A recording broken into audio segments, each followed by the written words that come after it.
Hey there, Stash Wyslouch here. Welcome to quick tip number 70. Today I want to talk about practicing chord tones and arpeggios in our bluegrass improvisation. If you like these kind of internet lesson videos, please consider becoming a patron on my Patreon page. You get access to all 70 plus quick tips. They're supplemental materials, and I do monthly workshops that are Patreon exclusive. So you kind of get a little more in-depth look at some of these ideas and see how we put them into different contexts. So I'm not too concerned right now with being extremely creative. I really just want to tell my fingers where these good notes are, where these chord tones are, so that when I'm making up my own melodies, those melodies can kind of gravitate towards those chord tones, so I can make something that relates to the chord that I'm playing. I want to use the B part of the Lonesome Fiddle Blues. These are the chords: G, D, E, A. That's the B part. Now Vassar Clements, the composer of the tune, maybe played something like this against those chords. 1, 2, 3, 4. Kind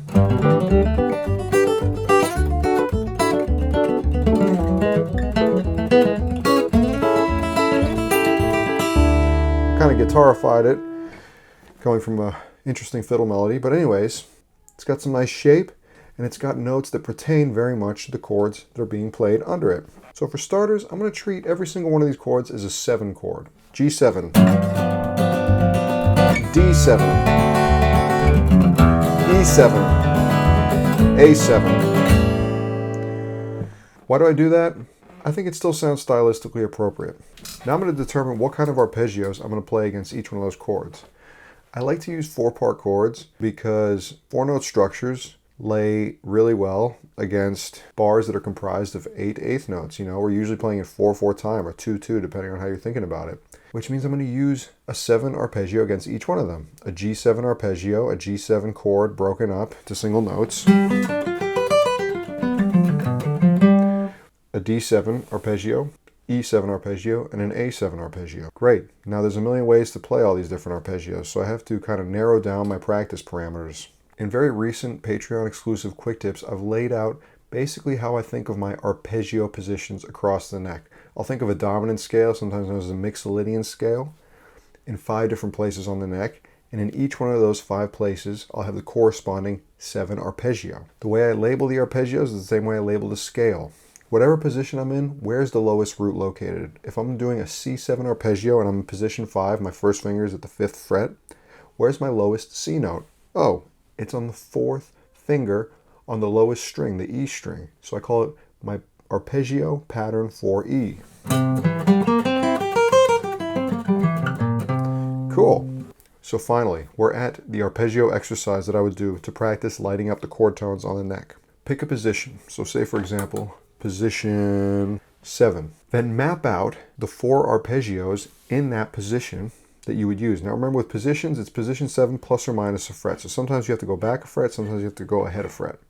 Map out for each of the chords, G7, then D7, then E7, then A7, which arpeggio shape you're going to use. For position 7, for G7 arpeggio, I would use a 4A G7 arpeggio. 1, 2, 3, 4. For D7, I would use 4E arpeggio. Still same exact zone, just different fingers. For E7, I bump back a fret and play my 2A arpeggio.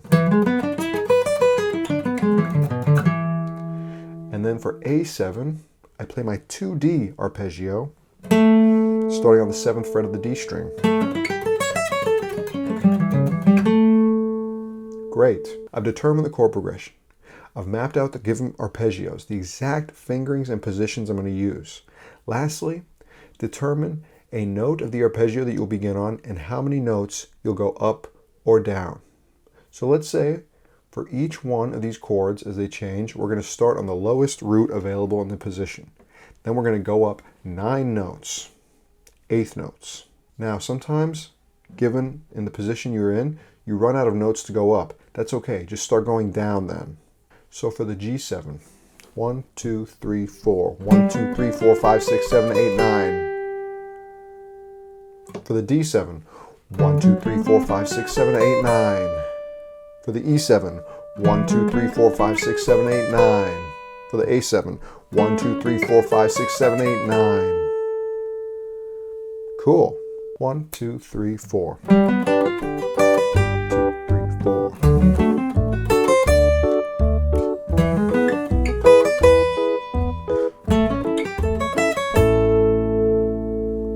Great.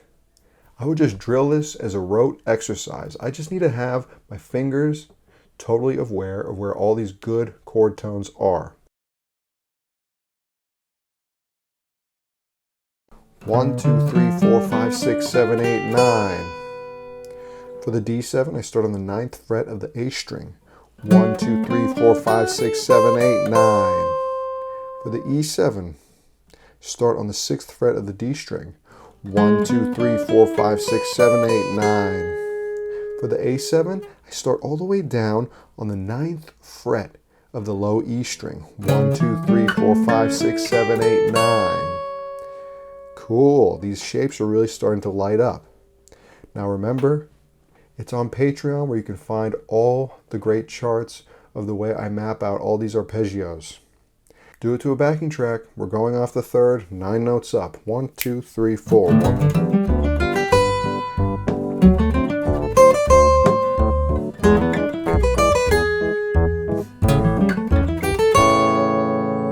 Great. What if we went off the 5th, going up? Do it to a backing track. 1, 2, 3, 4.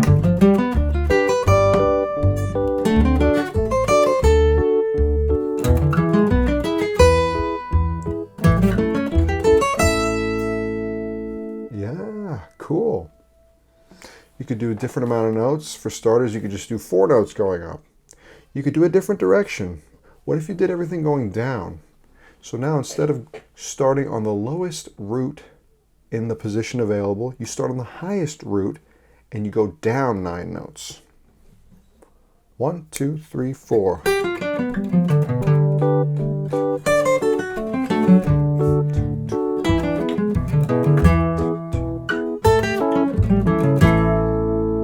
Very cool. With a little bit of imagination, you probably see where we're getting at. Maybe eventually you could start connecting these in a more musical, less methodical and calculated way. But you've got to go through this step of mapping out these positions. And if you're like me, you get overwhelmed by the possibilities of fingerings that the banjo, mandolin, or guitar can offer. So just starting out with a really specific map, a really specific framework, like the 5 arpeggios that I give on my Patreon page, well, that's a great place to launch off and really get inside playing notes in the chord and hitting all the good notes when it's time, or knowing that you're hitting the wrong notes when it's time.